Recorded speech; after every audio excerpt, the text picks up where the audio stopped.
Yaani hapa si ni wafanyabiashara kutoka Simiyu. Tumekuja hapa kwa mwenzetu anaitwa Yohana Ilamu, ndo mwenyekiti mkuu wa wafanyabiashara ambako tuko huko. Vipi? Mangapi hayo? Lakisi? Okay. Laki sita. Laki sita? Yeah. Yote hivyo hivyo, bado moto unaendelea. Asante sana. Yeah. Mcheni toe.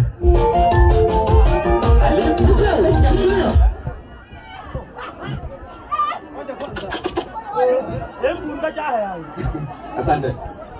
Sherehe oye! Basi niwashukuru wafanyabiashara. Tuko pamoja, mjisikie mko nyumbani.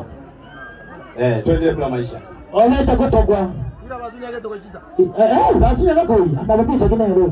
Wakati sisi tunaelekea serikali ya kijiji cha hapa, wakati huo watu wa Simiyu wakaenda kujiandaa kwa ajili ya kurudi tena kwa mara nyingine.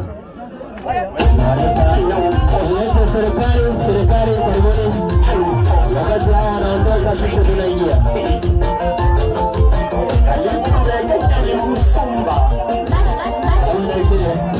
Wakati sisi tunaandaa jimbo yote ile zilipendwa, wakati wanakuja serikali ya kijiji cha hapa, na baada ya serikali kama watu wa Simiyu watakuwa bado wakati kama watu wa Simiyu watakuwa bado kuwa tayari na kuja tena hapa ukumbini, itawaleta watu wa Nyamidaho na tuwalete.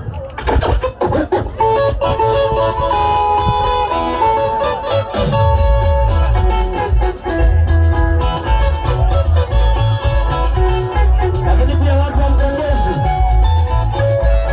chama cha msingi cha ushirika,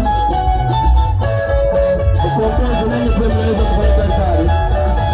Unafanyaje?